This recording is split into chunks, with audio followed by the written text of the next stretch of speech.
Jadi jangan berpikir Yesus itu Islam, enggak. Kalau Yesus itu Islam, syarat jadi Islam kan syahadat. Kapan Yesus syahadat? Dia berkata, La ilaha illallah Muhammad Rasulullah. Muhammad aja belum ada waktu itu. Gimana dia bisa syahadat? Jangan bilang Yesus itu Islam. Itu karanganmu atau karangan ustadz-ustadzmu.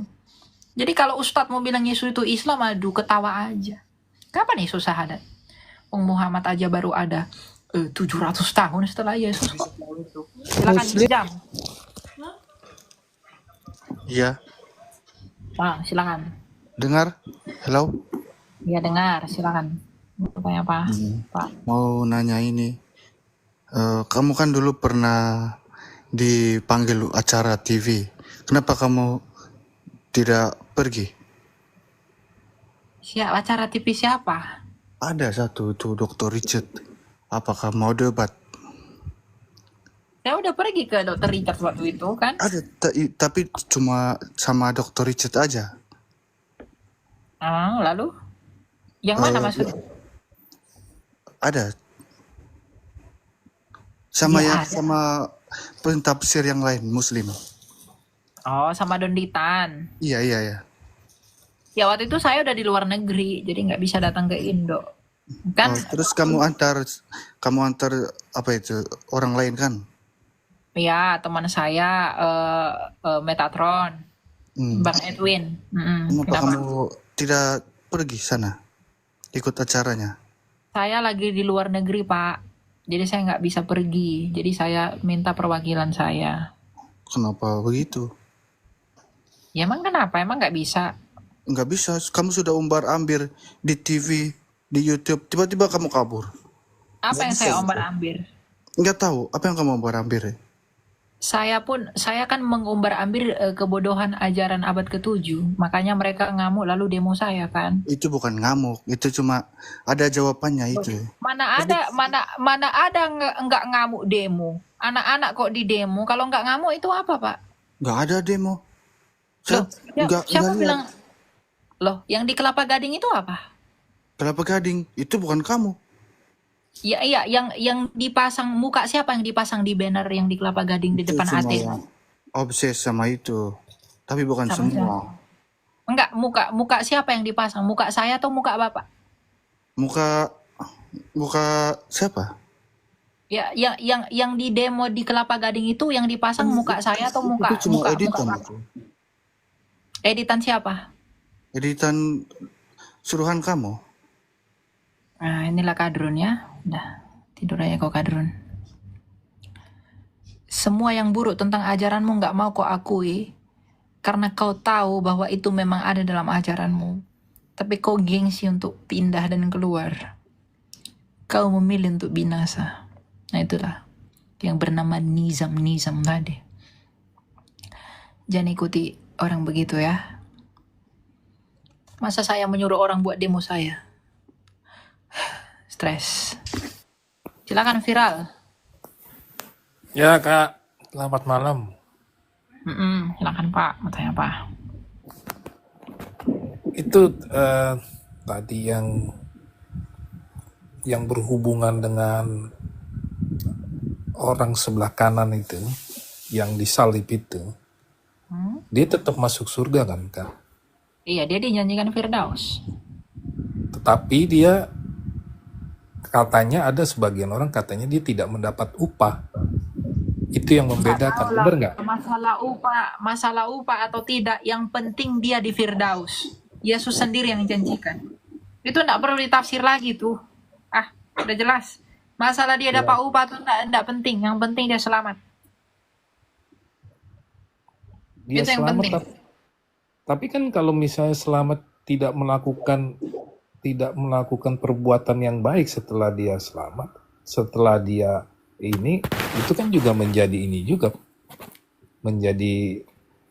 polemik juga, sama saja orang itu berbuat dosa Dalam lagi. siapa? Yesus Kristus aja tidak mempolemikkannya Pak. Diselamatkan karena kerelaan hatinya. Jadi tidak usah kita berpolemik tentang itu, tidak penting.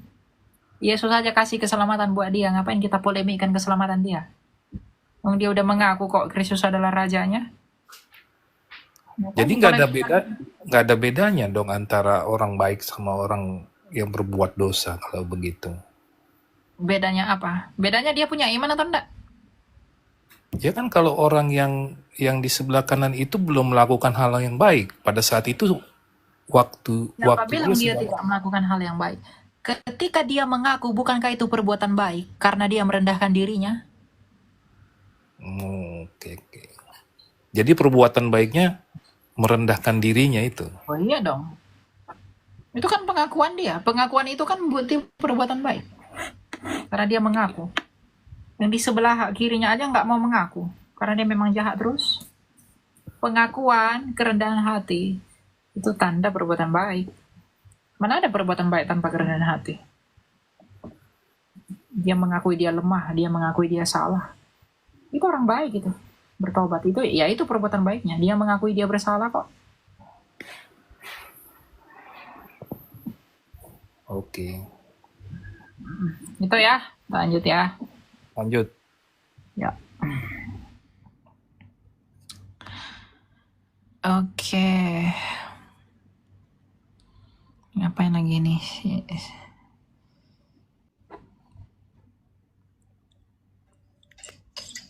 Ngapain kau Michael?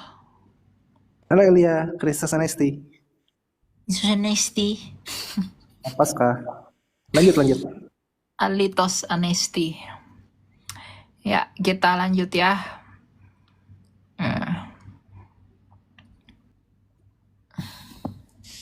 Silakan Fadlik. Halo? Halo, Ya silakan mau tanya apa Fadlik? apa tentang Yesus itu Tuhan apa bukan? Oh iya dia Tuhan, dia mengatakan dia Tuhan. Kenapa Yesus menjadi manusia?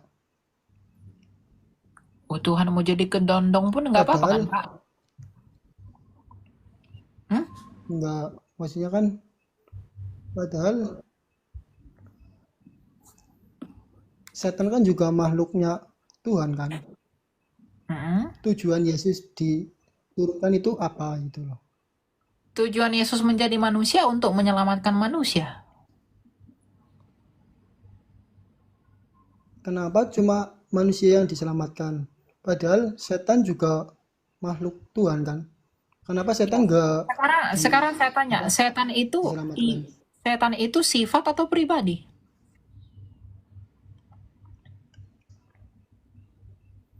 Setan itu sifat kan? Ya, kalau setan Setan itu sifat.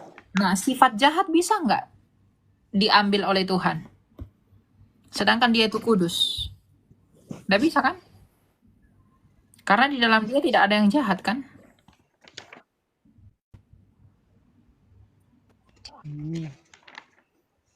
Jadi dia menjadi manusia.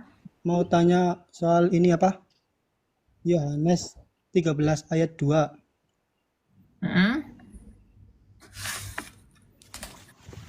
Apa yang mau ditanya? Kan yang menyalib Yesus tentara Romawi ya.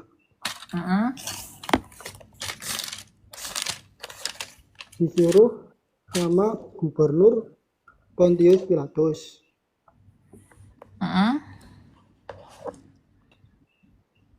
Halo?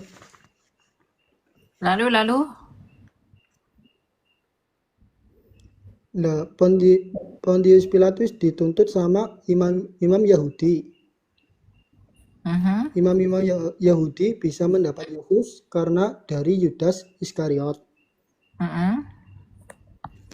Nah, Yudas Iskariot bisa menyerahkan Yesus ke imam Yahudi karena dibisiki iblis.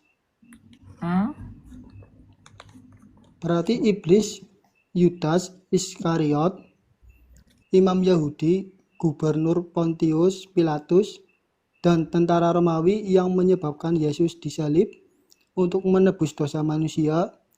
5 ini berjasa apa berdosa? Oh tidak, mereka berdosa. Motivasi mereka menyalibkan Yesus kan bukan karena mereka tahu Yesus itu Mesias. oh yuk kita bunuh Yesus, yuk kita salibkan dia agar dosa kita diampuni. Enggak gitu. Mereka membunuh Yesus karena kebencian mereka, bukan karena mereka tahu Yesus itu Mesias. Jadi orang Yahudi nyalibkan Yesus itu bukan karena, oh dia ini Mesias, ayolah kita bunuh dia agar kita beroleh pengampunan dosa. Enggak. Tapi sekalipun mereka membenci Yesus, mereka menyalibkan Yesus, tetapi di balik penyaliban itu Tuhan berkarya. Satu peristiwa, dua motivasi. Tuhan Yesus merelakan dirinya disakiti, itu karena kebencian orang manusia itu. Tetapi pada saat yang sama, Tuhan Yesus sedang berkorban bagi orang-orang yang mengasihi dia, yang mau percaya kepada dia. Jadi jangan bilang, oh berarti iblis berjasa. Enggak. Iblis berpikir mereka menang ketika Yesus tersalib. Iblis tuh pengen membunuh Yesus. Jadi memang iblis itu pengen membunuh Yesus. Itu keinginan iblis. Karena mereka berpikir mereka bisa menguasai Yesus. Ternyata di prank. Iblis itu diinjak-injak oleh Yesus melalui apa? Kebangkitannya. Jadi yang iblis anggap senjata, itu ternyata membunuh mereka sendiri. Nah, iblis itu berpikir dengan menyalibkan Yesus mereka bisa menang terhadap Yesus. Tapi ternyata melalui salib itulah Yesus mengalahkan iblis itu melalui kebangkitannya. Jadi karena iblis itu malu kepada salib, tadinya iblis berpikir melalui salib dia bisa mengalahkan Yesus. Tapi ternyata melalui salib yang samalah Yesus mengalahkan iblis. Maka iblis jadi malu. Maka mereka menutupi kemaluan mereka dengan apa? Mereka berkata Yesus tidak tersalib. Karena mereka malu sama salib. Tadinya mereka berpikir salib adalah kekuatan mereka. Ternyata Yesus itu melawan mereka dengan salib yang sama. Maka mereka hanya bisa membuat dongeng. Yaitu apa? Yesus tuh tidak tersalib. Padahal mereka mengatakan itu karena apa? Karena mereka malu pada salib. Mereka malu kepada senjata yang makan Tuhan. Begitu. Ya, jadi kalau kamu katakan apakah mereka berjasa? Tidak. Karena mereka menyalib Yesus bukan karena mereka tahu Yesus itu penebus, bukan. Tapi karena mereka kecewa. Mereka benci dengan Yesus. Itu ya. Kalau tahu nggak artinya Muslim? Ya berserah. Muslim itu kan orang yang berserah diri kepada Sang Pencipta. Kira-kira Yesus Muslim apa enggak? Ya dia Muslim, tapi bukan Islam. Muslim itu kan aspek normatif, bukan historisitas agama. Nah kalau kamu bilang Yesus itu Muslim, iya. Tapi dia bukan Islam, karena Islam datang 700 tahun setelah Yesus. Bagaimana mungkin Yesus Islam? Kan berarti Muslim karena Yesus menyerahkan urusannya kepada Bapa ya. Kepada Bapa, dia kan diutus oleh Bapaknya. Yesus doanya bersujud apa enggak? Kepada Bapa. Doanya bersujud apa enggak? Iya, kepada Bapa kan. Ya, umat agama apa yang bersujud? Buddha bersujud juga. Kristen Ortodoks juga bersujud. Kami duluan bersujud daripada kalian. Yesus bersujud ke arah mana? Arah timur.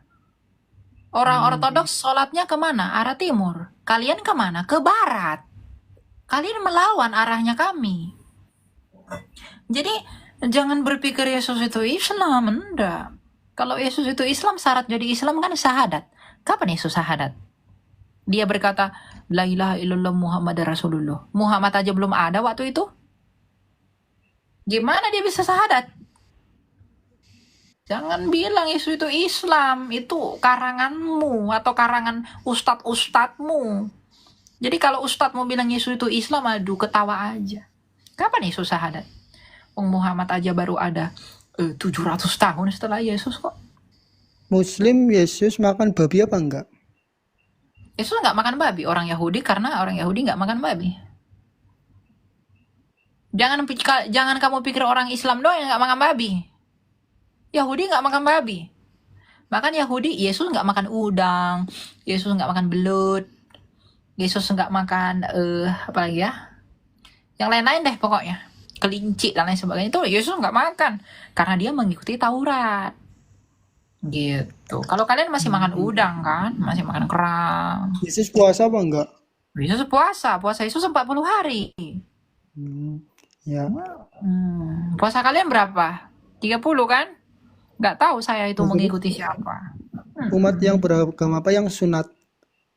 Yesus sunat apa enggak? Iya, dia sunat usia 8 hari. Kalian sunat usia kapan? 20 tahun, 50 tahun.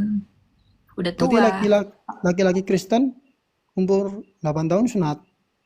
Ya umur dari 8 hari kami udah bisa baptis. Karena baptisan itu adalah sunat bagi kami, tanda perjanjian baru. Karena Tuhan Yesus memerintahkan baptis, tidak memerintahkan sunat. Yesus nggak pernah bilang sunatkanlah dirimu, nggak ada. Tapi Yesus bilang baptiskanlah dirimu. Gitu. Jadi kami melakukan apa yang Yesus kami perintahkan. Yesus perintahkan kami baptis, tapi tidak perintahkan kami sunat. Jadi kami melakukan baptis, boleh dari usia 8 hari. Dalam Kolose 2, ayat yang ke-11-12, Tuhan Yesus, Rasul Paulus bilang bahwa baptisan itu adalah tanda sunat yang baru. Gitu. Jadi di dalam baptisan kami disunat, bukan penanggalan, bukan lagi melepaskan kulit hitam, tapi melepaskan tubuh yang berdosa. Jadi baptisan kami itu sunatnya kami itu lebih agung, bukan sekedar memotong-motong, tapi kami menanggalkan tubuh yang berdosa di dalam Kristus. Gitu. Dan yang pasti Yesus itu bukan Islam, brother. Jangan pernah berkata atau berharap seperti itu. Yesus Kristus tidak pernah mengenal Islam. Karena bagaimanapun fakta sejarah membuktikan Islam itu ada baru di abad ke-7. Sedangkan Yesus hidup di abad pertama, pembuka dunia. Begitu. Ya? Ya. Ada lagi yang mau kamu tanya?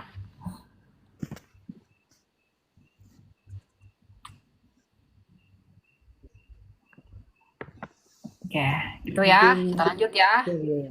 Ya. Oh, Ya. Tuhan berkati kamu ya, Fadlik ya. alhamdulillah. Alhamdulillah. Yesus Kristus adalah Tuhan. Amin.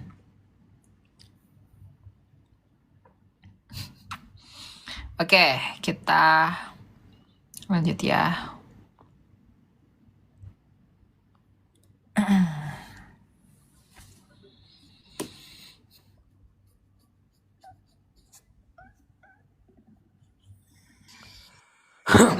Pak Franli. Halo, Silakan mau tanya apa, Pak? kedengaran nggak suara? Ada. Jadi gini nih, sebenarnya sih banyak pertanyaan sih, cuman kita list-list aja yang penting ya. Itu pertama, orang Yahudi. Orang Yahudi kan nggak percaya Yesus. Nggak percaya Yesus sebagai apa dulu nih? Sebagai kan orang Yahudi kan dari dulu itu mempercayai kan ada yang akan datang tapi bukan Yesus. Apa namanya itu lupa ya? Mesias, betul. Mereka nggak percaya Yesus Mesias. Ya karena Iya, tapi di Yahudi yang mana tapi dulu? Dengar pernyataanmu itu salah. Yahudi jadi yang gini. mana dulu yang tidak percaya Yesus? Murid-murid Yesus tuh semua Yahudi. Paulus saja Yahudi, Petrus tuh Yahudi.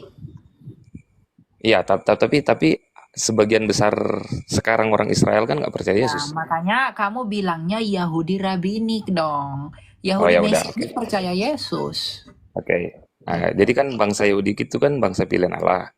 Hmm. Nah, sedangkan kalau di Alkitab kan tidak ada yang akan ke Bapakku kan tanpa melalui aku. Nah, dalam konteks itu, kira-kira Yahudi yang aku maksudkan, mereka masuk surga atau enggak? Itu pertama. Tentu tidak. Orang Farisi di zaman Yesus saja yang menolak Yesus saja binasa kok. Oh iya ya, itu yang Yesus pertama. itu bangsa, Yahudi itu dibilang bangsa pilihan karena dari situlah keselamatan itu akan datang. Dari keturunan Yahudi lah keselamatan itu datang. Secara khusus dari Yehuda. Dan Yesus darah dari Maria itu dari Yehuda. Maka Yahudi bangsa pilihan itu merujuk kepada Yesus itu sendiri. Yang datang dan lahir dari tengah-tengah bangsa Yahudi. Makanya Tuhan Yesus berkata apa? Sebab keselamatan datang dari bangsa Yahudi. Dan dia adalah orang Yahudi. Dari suku Yehuda. Dari darah Maria. Gitu. Jadi Kalau perdana menterinya Israel sekarang yang Benyamin Netanyahu itu dia dari Yahudi mana? saya nggak tahu dia suku apa. Oh, Karena oke. di setelah tahun 70 Jenderal Titus menghancurkan Bait Allah, mereka itu udah berdiaspora. Jadi suku-sukunya udah nggak jelas lagi. Oh, oke. Sip. Mm. Boleh lagi nanya Jadi nggak? Yahudi yang sekarang bukan Yahudi yang dulu, beda itu. Oh iya, sip. Lanjut. Kan waktu Tuhan Yesus disalibkan kan yang di samping dia kan ada pencuri dan pembunuh kan. Nah, kita tuh kalau mau lihat Alkitab kan, tadi itu yang menyelamatkan kita kan iman dan perbuatan kan. Nah, Iman, sedangkan bukan iman dan perbuatan, iman. iman, oke. Perbuatan itu bukti dari iman. Bukan iman ditambah perbuatan, itu enggak. Kalau iman plus perbuatan, berarti seakan-akan ada perbuatan yang baik di luar iman. Jadi dalam Gitu. konteks Alkitab itu perbuatan itu apa sih sebenarnya? Bukti iman. Budi iman. Makanya Tuhan Yesus Nah, dalam Matius 7 bilang, dari buahnya lah kamu mengenal mereka. contoh perbuatan yang budi iman gimana? Melakukan hal yang baik atau melakukan perintah Tuhan?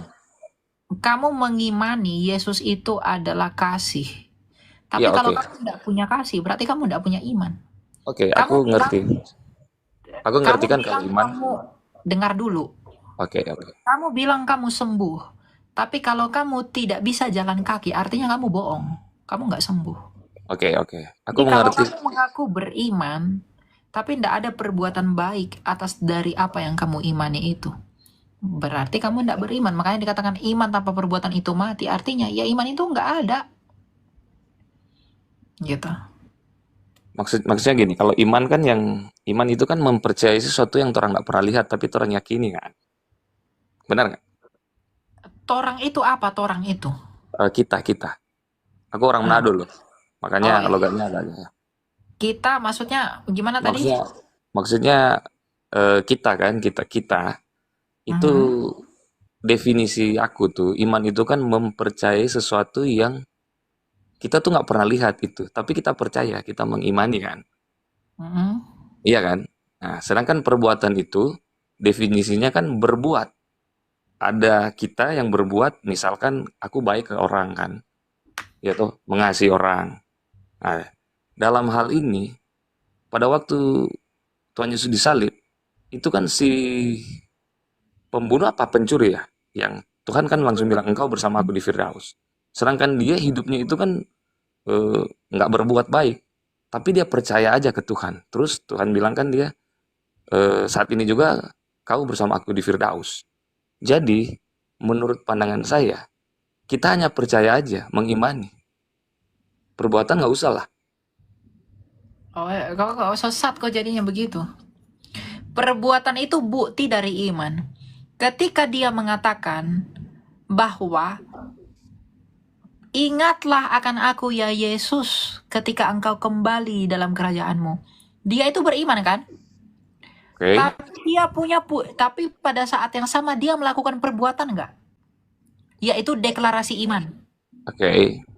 Dia beriman dalam hati bahwa Yesus adalah Raja dan dia berbuat sesuai imannya dengan berbicara atas apa yang dia imani dalam hatinya itu. Oh Jadi iya. ketika I ia know. mengatakan, ingatlah akan aku ya Yesus apabila engkau datang dalam kerajaanmu, itu adalah perbuatan, bukti dari iman yang ada dalam hatinya itu loh. Oke. Jadi dia beriman dan punya perbuatan yang adalah bukti dari iman. Jadi ketika dia berkata, ingatlah akan aku ya Kristus apabila engkau datang dalam kerajaanmu, itu perbuatannya yang adalah bukti dari imannya yang dalam hatinya. Karena iman itu tidak kelihatan, yang kelihatan itu perbuatan. Oke. Makanya Tuhan Yesus bilang, barang siapa menyangkal aku di hadapan manusia, ia pun akan kusangkal di hadapan Bapakku. Nah, Oke. Sip. dia berbuat yang di sebelah Yesus pencuri itu, dia menerima Yesus di hadapan manusia. Maka itu diperhitungkan sebagai bukti dari iman yang ada di dalam hati. pencuri itu. Jadi kamu jangan bilang itu hanya iman tanpa perbuatan. Enggak. Perbuatan dan iman itu sepaket. Keselamatan itu hanya oleh karena iman, tetapi iman yang dibuktikan dengan perbuatan. Makanya Tuhan Yesus dalam Matius 7 bilang apa? Dari buahnya lah kamu mengenal mereka. Kalau kamu mengaku kamu adalah ranting yang baik, tapi kamu nggak punya buah yang manis, berarti kamu bukan ranting yang baik. Oke, ngerti. Aku ngerti sampai situ. Ada Boleh lagi? lagi satu pertanyaan nggak? Ya, silakan. Nah, ini kan di Indonesia kan ada namanya gereja Masehi Advent hari ke-7 kan? Mm. Nah, itu mereka kalau ibadah tuh hari Sabtu. Mereka tuh Sabat, nggak makan babi. Cuman mereka tuh percaya Yesus. Nah, dalam apa ya? Dalam nubuatan mereka itu kayaknya itu yang pelopor mereka itu Ellen G. White kalau nggak salah ya. Betul. Nah, dan mereka dan rata-rata aku tuh kan pernah ngobrol sama mereka kan, bagi-bagi pengalaman lah.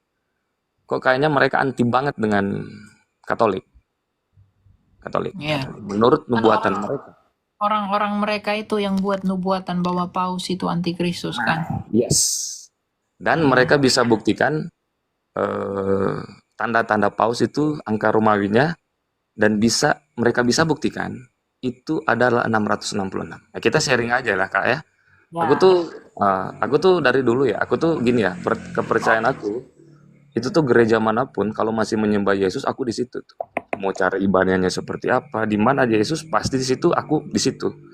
Entah masalah teknis cara ibadahnya, hari mereka masuk ibadah kapan, aku nggak peduli. Yang penting di situ masih ada Yesus. Cuman yang salah satunya, kan di Katolik kan masih mempercayai Yesus Kristus. Cuman dari gereja masih Advent ke-7, mereka menganggap si paus itu adalah binatang yang keluar dari dalam laut menurut nubuatan mereka. Itu yang saya tidak suka dari Advent. Ya. Mereka menafsirkan kitab Wahyu itu dengan sembarangan. Kalau binatang yang keluar dari laut itu adalah paus, pertanyaannya paus yang mana? Saya memang sebagai Protestan saya tidak setuju dengan kepausan Roma. Ya. Ya, karena saya kalau belajar sejarah gereja dalam hal ini ortodoksi pun tidak setuju dengan kepausan Roma.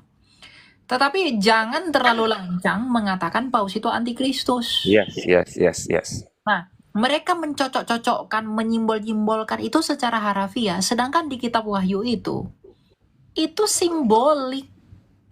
666 itu, tahu nggak kenapa 66 itu disebut antikristus? Karena 6 itu adalah bilangan manusia. Karena manusia dicipta pada hari ke-6. Lalu kenapa diulangi 3 kali? 3 itu adalah angka ilahi merujuk kepada Tritunggal. Jadi 6 diulangi 3 kali adalah manusia yang ingin menjadi Tuhan. Yes. Itu antikristus. Nah, yang dihitung oleh orang Advent itu gelarnya paus, Vicarius Divini, lalu dihitung 50 ini, lalu 66 itu terlalu mengada-ngada. Jadi kalau ada di sini Advent, saya bilang kamu mengada-ngada. Paus yang mana berarti? Ya, meskipun kita enggak tahu nanti bagaimana akhirnya, saya enggak tahu nanti bagaimana. Iya. Tetapi Jadi kan gini. kamu Jadi dengar dulu. Iya. Jadi pada akhirnya kita enggak tahu nanti bagaimana hasilnya, tapi kalau menyimpulkan paus itu adalah antikristus, itu sangat terburu-buru dan terlalu mengada-ngada. Karena Alkitab berkata, antikristus yang akan datang itu adalah orang yang sungguh hebat dalam banyak hal, dan dia akan menganiaya orang Kristen. Nah, apakah paus akan menganiaya umat miliknya? Orang Katolik? Kita juga tidak tahu ya ke depan bagaimana. Tapi saya tidak sepakat dengan penafsiran Advent itu. Itu terlalu mengadakan, terlalu membuat-buat. Iya. Makanya kan aku tuh sempat juga berdebat sama mereka kan. Nah, jadi mereka tuh kayak Yahudi yang kayak mereka kan mengikuti tradisi Yahudi, tapi setengah, nggak 100%. Mereka masuk hari Sabat, nggak makan. Itu ya itu. Iya, mereka masuk hari Sabat, nggak makan babi. ini, tapi nggak Yahudi 100%. Terus mereka memprovokasi seakan-akan Katolik itu merubah Alkitab. Mulai dari Hari mereka jabat Minggu itu hari Minggu. Kalau mereka mengatakan paus itu merubah hukum hari Minggu bukan hanya ibadahnya orang Katolik, orang Ortodoks pun hari Minggu. Orang Ortodoks itu nggak ada paus. Jadi kalau ada Advent mengatakan paus itu adalah antikristus karena mengubah hukum hari Minggu. Nah masalahnya Ortodoks pun ya enggak punya paus tapi beribadah hari Minggu. Karena memang sejak semula sebelum terjadinya perpecahan gereja, orang Kristen itu beribadah pada hari Minggu. Nah orang Advent entah bagaimana saya enggak ngerti, mereka punya skeptisisme yang berlebihan terhadap gereja Katolik. yes, benar. Ya. Bahkan Benar. bahkan secara jujur saya katakan ya, orang-orang reformasi mula-mula seperti Luther dan lain-lain itu juga cenderung menafsirkan bahwa paus itu adalah antikristus. Karena saya memaklumi hal yang demikian mungkin karena perlakuan paus kepada mereka pada masa reformasi. Itu Ya. mendorong hal-hal emosional itu membuat bias di dalam tafsiran mereka itu. Ya, tetapi saya tidak setuju kalau paus itu antikristus. Terkecuali nantinya ada yang dilakukan paus. Kita nggak tahu ya paus nanti yang terpilih siapapun itu.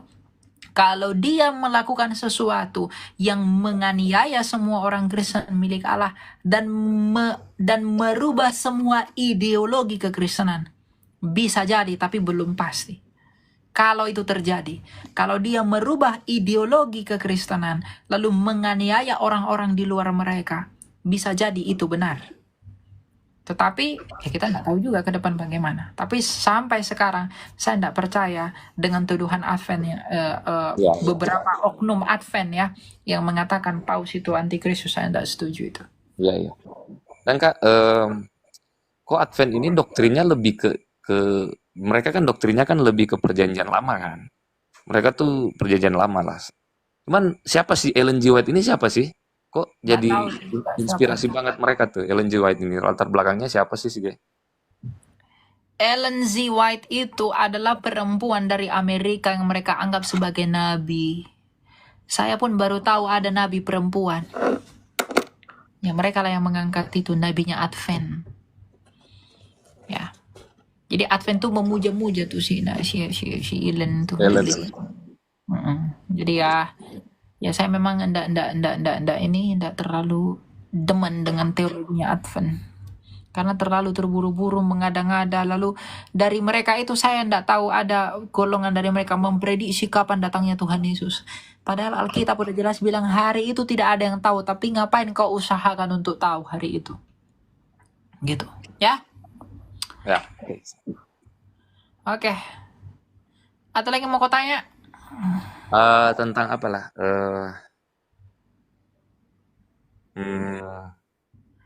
Udah. Nanti kita diskusi ulang. Oke ya. Thank you ya, bro. Oke. Itu ya teman-teman ya. Jadi ya saya banyak tidak sepakat dengan teologinya Katolik Roma. Tapi saya tidak yang silakan anak baik. Shalom, Kak Bang Elia. Ya, silakan. Ini Saya nggak bisa dengar suaramu kalau kamu meninggalkan aplikasi, ya. ini udah kedengeran, Bang? Ada, silakan. Mau tanya apa? Gini, Bang, aku kan udah lama kan sebagai Kristen. Dan 2 tahun terakhir ini udah masuk ke Katolik kan, Bang. Cuman yang ingin aku tanya kayak gini, Bang. Ini kan kita sebagai Kristen kan kita mengakui dan kita percaya adanya api neraka dan surga. Api neraka untuk orang-orang fasik atau orang-orang jahat, sedangkan surga untuk orang-orang suci. Ini maksudnya kan, Bang, suci maksudnya itu kita yang tidak berdosa atau yang gimana ya, Bang, maksudnya? Dan itu satu ya, Bang. Terus yang kedua, terus selama saya udah masuk Katolik kan, Bang, di Katolik ini ada yang ini, Bang, mereka percaya bahwasanya sebelum ini dibedakan lagi Bang, adanya surga untuk orang-orang yang suci dan yang api penyucian. Maksudnya Bang, aku nggak ngerti Bang, maksudnya ini api penyucian kayak mana, sedangkan di Alkitab kan kayaknya menurut saya Bang, memang saya jarang baca Alkitab, tapi kayaknya belum pernah ya saya dengar ada yang namanya api penyucian. Mungkin itu aja sih Bang. Makasih. Ya, orang yang masuk surga itu adalah orang-orang yang percaya kepada Yesus. Bukan karena dia suci, tapi karena dia sudah disucikan oleh imannya kepada Kristus. Itulah surga. Orang akan ke Firdaus itu orang yang ke Firdaus itu adalah orang-orang yang sungguh-sungguh percaya kepada Kristus, maka imannya itu akan menyucikan ia. Nah, sedangkan neraka atau alam maut itu kepada orang yang sama sekali tidak memiliki dan tidak percaya kepada Kristus, yang dengan demikian mereka mati di dalam dosa-dosa mereka, sehingga dosa mereka menyeret mereka ke alam maut. Nanti kamu baca tentang kisah orang kaya dan Lazarus di Lukas 16. Nah, mengenai api penyucian, memang api penyucian itu adalah dogmanya Katolik Roma. Ya, Iya Bang. jadi itu bukan dogmanya Kristen Protestan, bukan dogmanya orang Ortodoks. Jadi Iya kalau betul. kamu tanya kepada saya orang Protestan tentang api penyucian, mungkin kamu bisa bertanya lebih detail tentang api penyucian kepada orang Katolik. Tapi sepanjang yang saya pelajari, saya tidak percaya dengan adanya api penyucian. Karena itu merujuk kepada orang yang tersalib di sebelah Yesus. Ketika dia tersalib, Tuhan Yesus berkata apa kepada orang yang tersalib ini?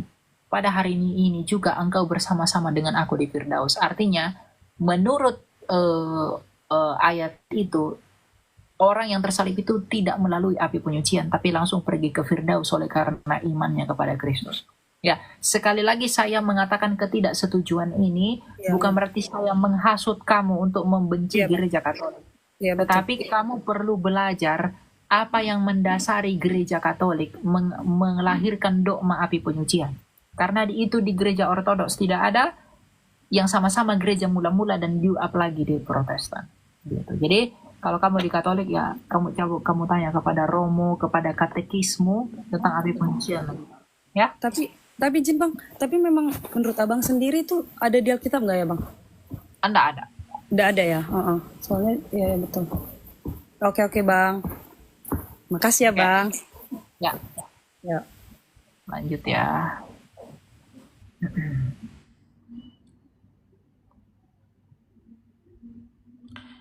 Oke, kita lanjut ya.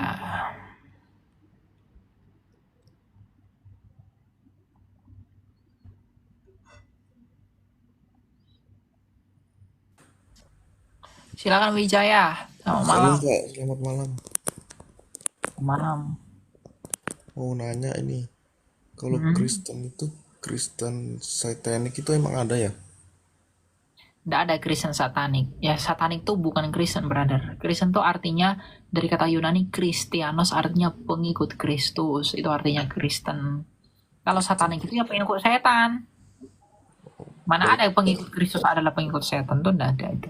Tapi itu emang ada ya? Ada Atau pengikut gimana? setan banyak. Banyak pengikut setan.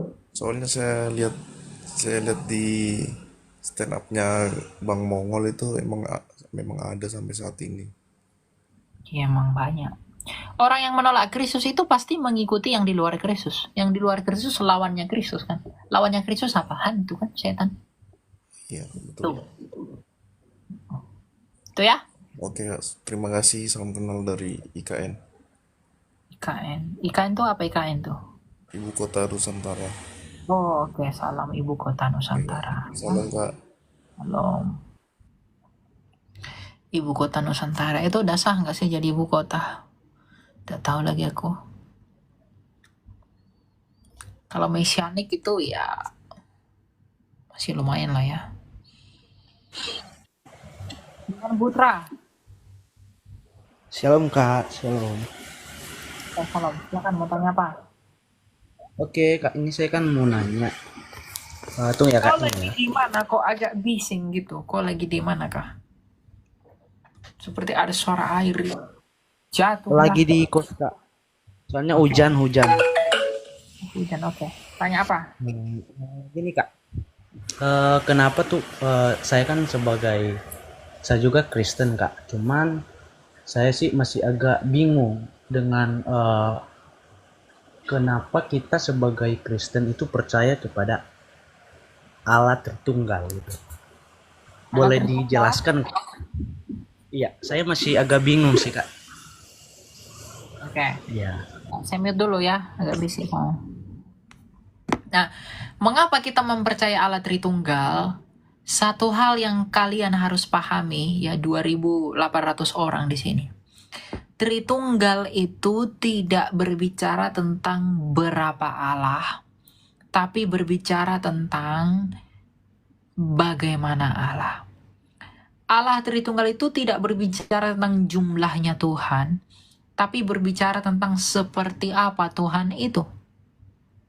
Nah, Allah kita yang satu itu adalah Sang Bapa. 1 Korintus 8 ayat 6.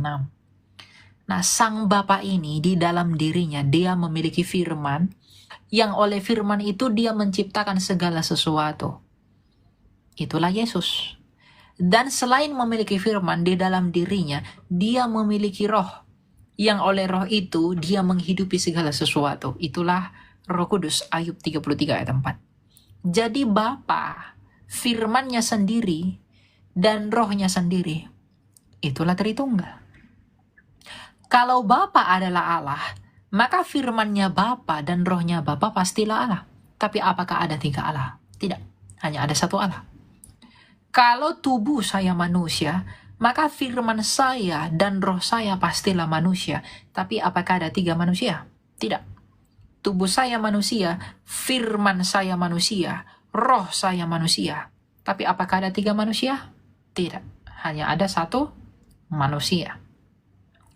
Kalau iman yang lain percaya firman Allah jadi buku yang disebut dengan kitab X, maka kita percaya firman Allah menjadi manusia. Ketika firman Allah menjadi buku, disebut kitab X, maka ketika firman Allah menjadi manusia, itulah Yesus. Pertanyaannya, tanpa kitab mereka, apakah mereka bisa mengenal Allah mereka? Tidak. Tanpa kitab suci mereka, apakah mereka bisa mengenal Allah atau Tuhan mereka? Tidak. Karena kitab mereka itu adalah wahyu, yang adalah firmannya Allah mereka yang jadi buku. Jadi tanpa buku itu, mereka tidak mungkin bisa mengenal Allah mereka. Nah, tanpa Yesus yang adalah firman Allah menjadi manusia, kita pun tidak bisa mengenali Allah Sang Bapa.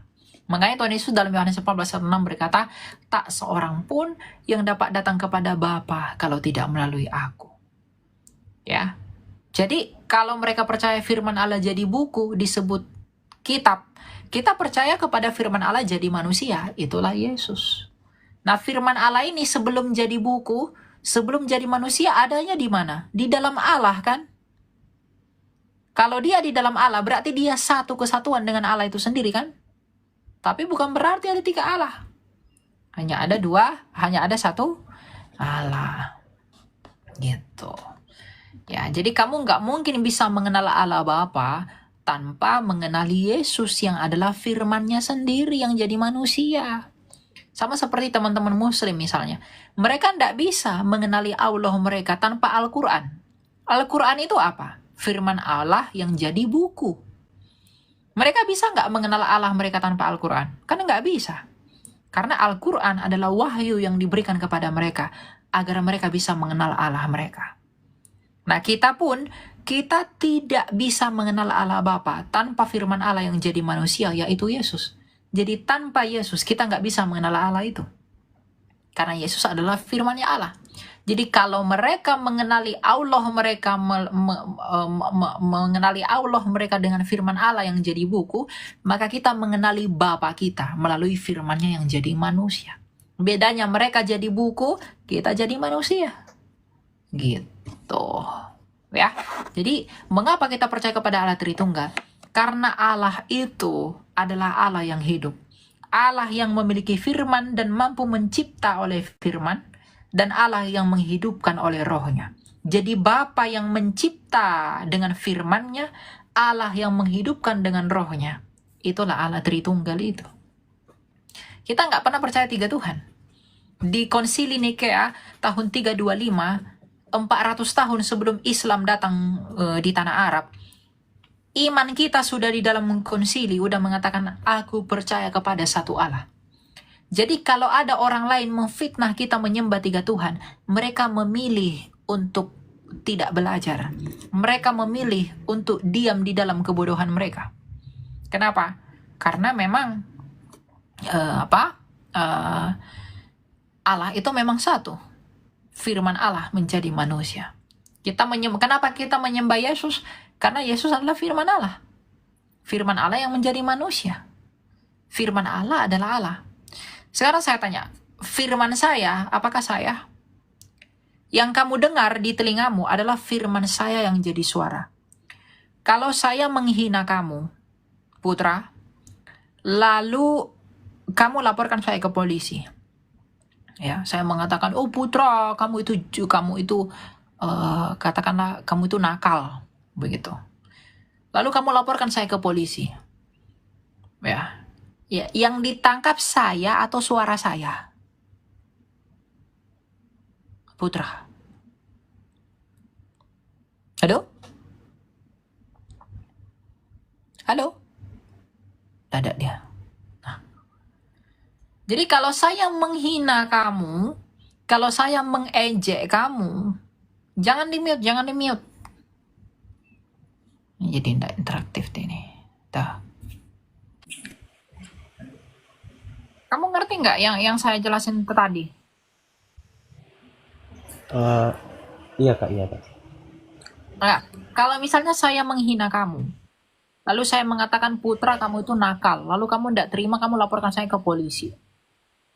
Yang ditangkap polisi saya atau suara saya?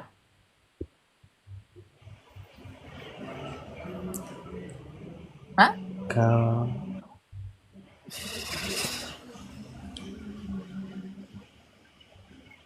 bingung Yang saya ditangkap kak. itu apa? Saya atau suara saya? Saya misalnya Yang berfirman pasti. gitu ya. Saya berfirman, Iya. putra itu bodoh, saya bilang begitu. Lalu kamu tidak terima. Nah, kamu laporkan saya ke polisi. Yang ditangkap polisi itu firman saya atau saya? Kalau dari saya dua-duanya kak. Ya, gimana cara kamu menangkap firman?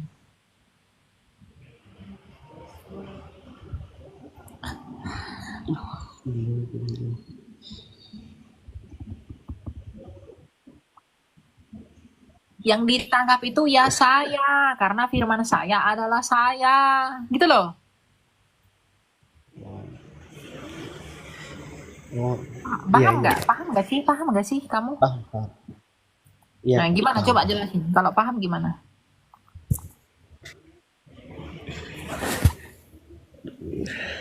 Jadi bingung aku kak. Ya bingung Bingung. karena kamu nggak fokus dengerinnya. Jadi intinya mengapa kita percaya kepada Tritunggal? Karena Tritunggal itu berbicara tentang Allah yang hidup, bukan Allah yang mati. Allah kita satu itu tapi satunya hidup, bukan satu yang mati. Ini nih apa?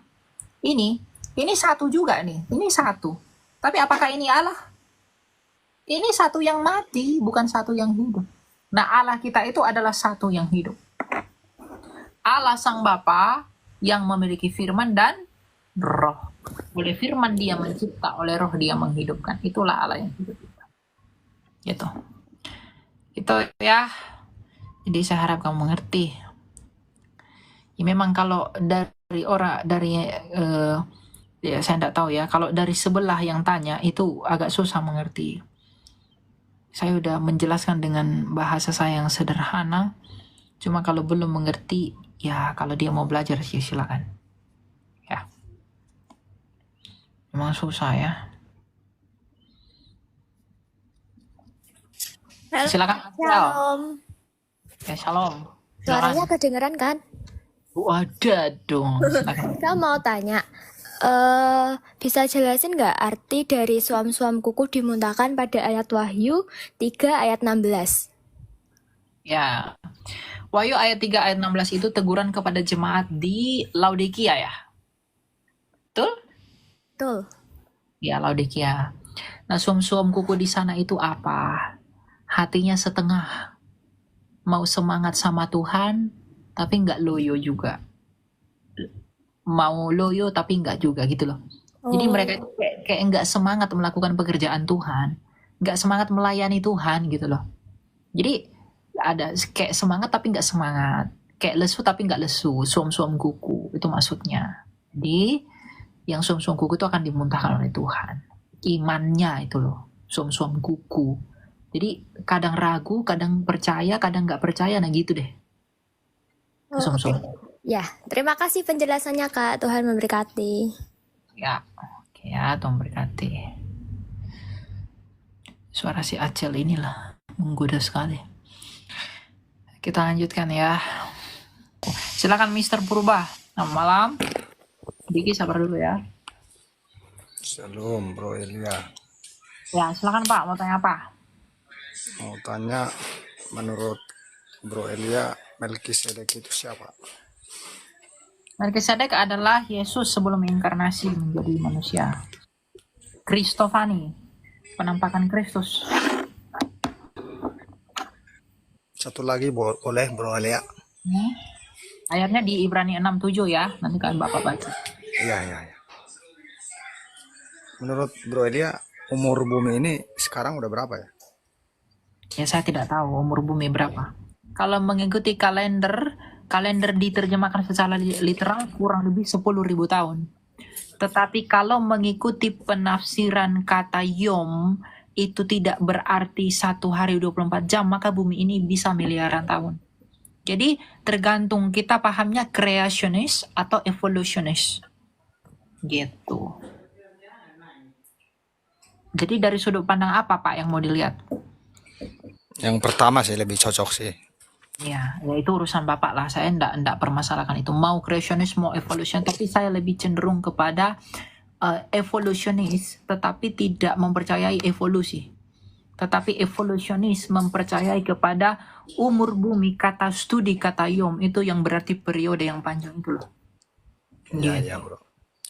Kamu satu lagi Bang. Itu kan di kejadian 6 kalau nggak salah ya, ayat 2. Ada itu anak-anak Allah dengan anak-anak manusia. Anak-anak Allah di sana itu siapa ya kira-kira ya Bro dia? Anak-anak Allah di sana itu adalah keturunan Set yang baik.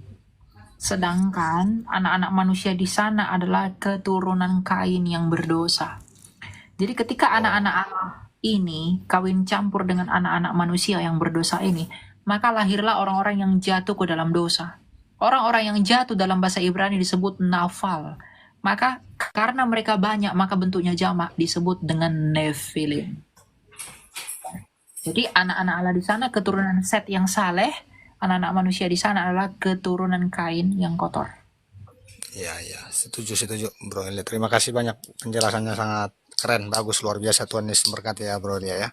Iya, thank you Pak. Pakai terus. Oke, shalom. Shalom. Silakan Diki. Malam Kak. Malam. Ya, ini sebelumnya tuh mau tanya, tahu gereja Yesus sejati nggak ya Kak? Nggak tahu. Oke. Apa dengan gereja? Di daerah saya ini kan ada gereja Yesus sejati tuh. Nah, di situ tuh mengajarkan ada sakramen basuh kaki. Karena ada di Alkitab itu waktu perjamuan terakhir itu Yesus kan membasuh kaki muridnya tuh. Nah, dia bilang kalau dia harus membasuh kaki muridnya untuk agar muridnya dapat bagian dalam Tuhan Yesus. Dan itu dijadikan sebuah sakramen gitu. Nah, menurut Kak Elia gimana? Menurut aku itu enggak terlalu bermasalah sih. Kan sakramen itu kan sakramento itu adalah ikrar gitu. Tujuan sakramen itu apa? Gitu. Jadi ya kalau selama itu dilakukan bagi deklarasi iman dan dalam artian perendahan diri kepada Kristus karena kita meneladani Kristus dengan membasuh kaki muridnya, ya saya pikir itu nggak menjadi masalah. Yang penting dogma utamanya itu loh, keselamatan hanya dalam Yesus, ketritunggalan Allah, bagaimana keselamatan itu dijangkau, bagaimana Kristus bagi dunia, itu yang terpenting gitu. Kalau yang lain-lain mah ya silakan aja selama itu tidak bertentangan dengan firman Allah. Oh, oke Kak, mau sama tanya sekalian ke waktu perjamuan kudus juga ya. Kan kemarin juga habis Paskah tuh. Tapi kalau gereja sejati itu nggak merayakan Paskah. Lah Kemudian kenapa nggak rayain Paskah? Itu agak lain itu. ya kurang tahu juga tuh. Nah terus Ya jangan apa ikut namanya gereja kalau itulah. misal Ngapain ngerayain? kalau Mana ada gereja nggak ngerayakan Paskah? Paskah itu tujuannya Natal. Paskah itu puncak dari pelayanan Yesus. Masa gereja nggak rayakan Paskah? Agak lain iya itu. tapi ada perjamuan kudus gitu kan Kak. Nah perjamuan kudusnya itu juga harus dengan roti yang tidak beragi dan air buah anggur asli gitu. Nggak lain itu, agak lain itu. Nggak usah kau ikut itu ya. Oh, oke. Ada gereja Ini nggak apa? Kak. Oke, thank you ya, Diki ya. Oke. Yap. Ada gereja ndak Paskah. Nggak ngerti mereka Alkitab tuh kalau ada gereja ndak Paskah. Paskah itu di puncak iman loh. Ada Natal yang untuk Paskah, dia lahir ya untuk Paskah, teman-teman. Ya, tapi ya gitulah ya, macam-macam. Namanya juga dunia. Ya, Advent. Jadi saya mau nanya tentang relasi kekasih atau kekasih relasi yang dimana Tuhan kan itu tunggal, Tuhan itu Esa dan Tuhan itu satu. Berlangsung. Halo? Halo, ini suara saya kedengeran nggak Kak? Suaranya macet tadi. Oke, silakan. Halo, wah kedengeran suara saya Kak? Iya, ada. Tanpa aba-aba kau soalnya, tanpa Oke. salam langsung aku mau tanya. Kayak mananya kau? Tanya lah. Oke. Mau tanya apa? Oke. Jadi saya mau tanya nih Kak.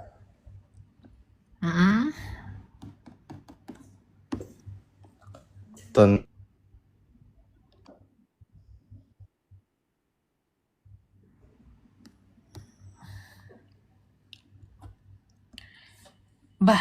Mau tanya apanya? Pawas. tentang relasi kekasih Tuhan. Tadi lancar, sekarang macet. Jadi Tuhan itu kan satu, Tuhan itu menyampaikan wahyu kan. Sedangkan iman itu kan bahasa Arab yang artinya kepercayaan tingkat yang menjadi. Ini suara saya jelas. Suaramu putus-putus, ganti dulu jaringanmu. Oke Kak. Nggak kedengeran.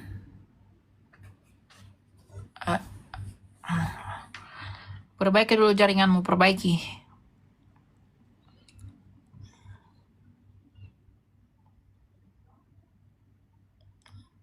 Selama kau perbaiki, ini dulu ya, aku naikkan dulu yang lain ya. Banyak waktu. Silakan Anthony.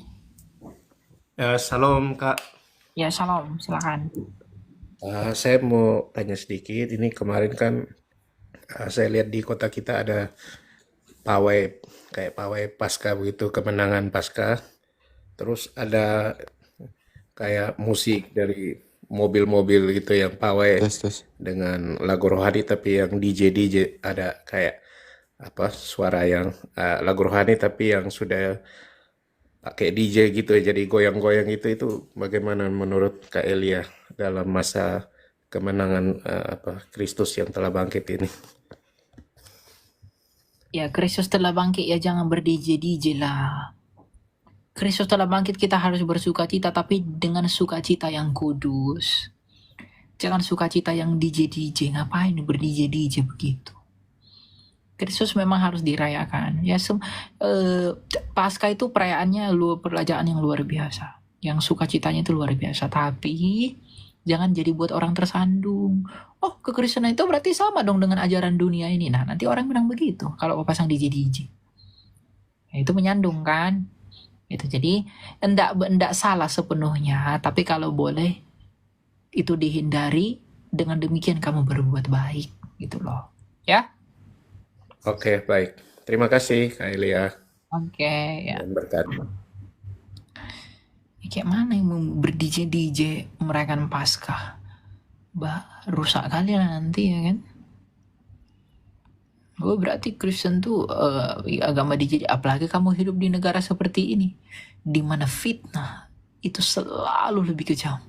Fitnah itu selalu lebih lancar, lebih mulus daripada mukanya si Song Hye Kyo, ya.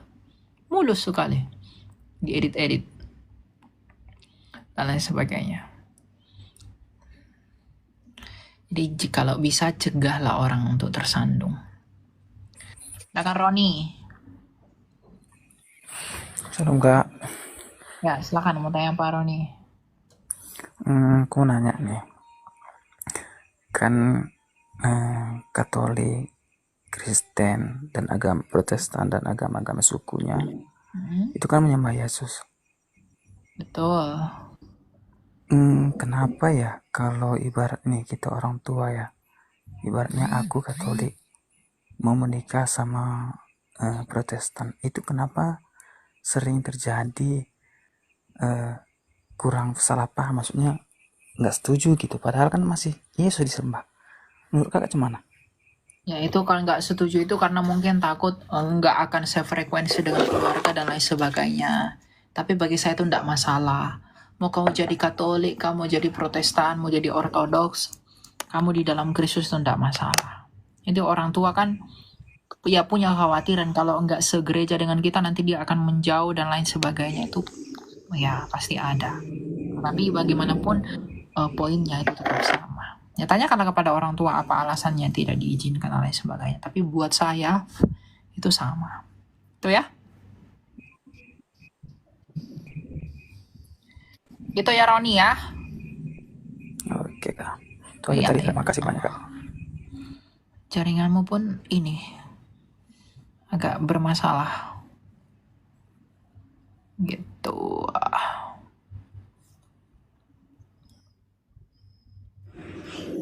Silakan Irfan. Halo, shalom Bang. Ya, silakan. Mau tanya apa?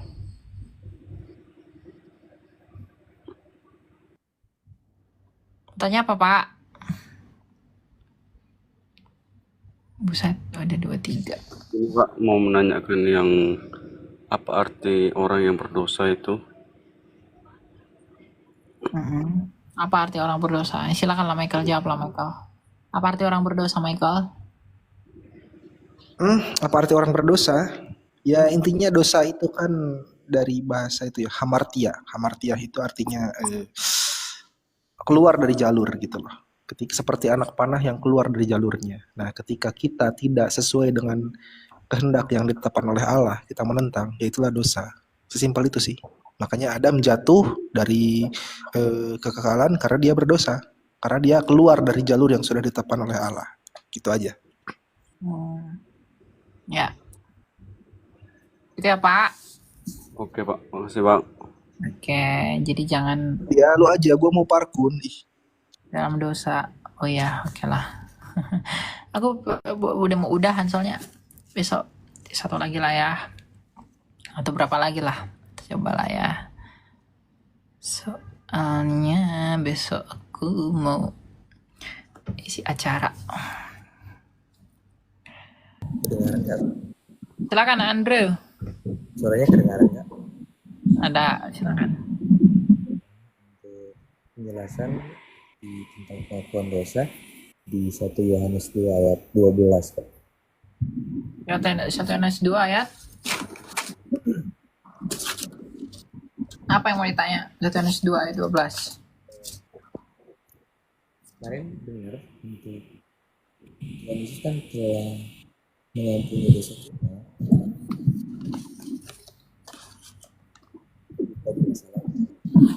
Suaramu agak rusak-rusak.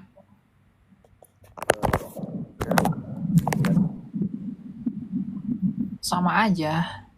Kamu turun dulu ya, nanti naik lagi. Terima kasih. Oke. Suaranya agak struggle ya teman-teman ya. Kamu naik lagi ya ke atas. Tadi juga yang mau naik tuh udah pada. Silakan Dunis. Malam, shalom. Ya Pak, silakan Pak, mau tanya apa Pak? Masih pemuda aku, Kak. Oh, ya, silakanlah kalau gitu. Ya, Kak Elia, ini cuma mau bertanya aja. Nah, tahu sih pertanyaan anak sekolah minggu kayaknya. Cuma dari dulu aku bayangkan sendiri sih pertanyaan ini. Maksudnya itu di kitab Kejadian. Di kitab Kejadian masalah penciptaan. Itu kan pada mulanya Allah menciptakan langit dan bumi, ya kan? Ya. Di situ kan Allah ada bilang kan, baiklah kita membuat manusia seturut dan segambar serupa dengan apa itu ya, lupa aku. sorry. Jangan lupa kita. Iya. Maksudnya di situ Tuhan Allah Allah Bapa itu kayaknya ya. Allah bersama firman dan rohnya. Oh, bersama firman dan rohnya. Oh, oke. Ya, enggak. Soalnya di situ sedikit ambigu kan. Mungkin dengan pemahamanku sendiri. Ya, baiklah kita menciptakan menurut manusia menurut gambar rupa kita, itu Allah Tritunggal. Oh, Allah itu Tritunggal. Bapa, Tuhannya sendiri dan rohnya. Sebelum dia utus Tuhan Yesus. Sebelum firmannya menjadi manusia, firman itu di dalam Bapa. Gitu. Sebelum firman itu di dalam Bapa. Oke, aman. Oke, yang kedua yang aku mau tanya. Di dalam Alkitab kan penciptaan kan diciptakan manusia, tumbuhan, terang, apa semua kan. Nah, di Batra juga Nabi Nuh kan, yang ada hewan-hewan yang masuk kan, itu kan tidak ada dikatakan apa di situ, kayak dinosaurus atau apa. Tapi saat ini kan banyak kerangka-kerangka seperti hewan-hewan purba itu ditemukan. Apakah Tuhan juga menciptakan itu? Ya, Tuhan menciptakan semua hewan, tetapi Tuhan tidak mengizinkan hewan dinosaurus itu untuk memasuki bahteranya Nuh. Tuhan hanya kasih beberapa aja. Karena gini, karena hewan itu sudah ada duluan diciptakan daripada manusia itu sendiri, karena manusia itu terakhir diciptakan. Dan ingat, dari hari ke-5 sampai hari ke-6 itu adalah periode yang begitu panjang. Jadi ketika air bah itu datang, semua hewan-hewan dan lain segala macam yang ada di purba-purba itu semuanya lenyap. Makanya penelitian di Gunung Everest itu yang tertinggi di dunia, hampir 9 km. Itu mereka menemukan di atas Gunung Everest itu ada bangkai-bangkai ikan. Yang artinya dulu bumi pernah memenuhi gunung itu. Ada kerangka-kerangka ikan di sana. Nah, jadi air bah itu pernah menutupi seluruh bumi yang mengakibatkan semua spesies yang tidak disebutkan oleh Alkitab itu musnah. Ya, seperti itu. Oke. Iya. Dari situ paham, Kak. Oke, thank you ya untuk penjelasannya. Makasih, Kak. Yo, shalom. Iya. Malam. Malam. Kok mengkilat kali mukamu, Michael? Di gereja. Di mana itu? Di Bandung ya? Yoi, sinilah ibadah sini, bentar, mampirlah. Nantilah, kalau ada waktu. Kau lah sesekali yang ke Jakarta. Oke. Kau kemarin ke tempatnya Romo Aji, enggak panggil gue. Yalah ya, gitulah ya, Michael ya. Jadi orang Bandung, kalau kalian mau teman sama Michael nih, datanglah sama dia.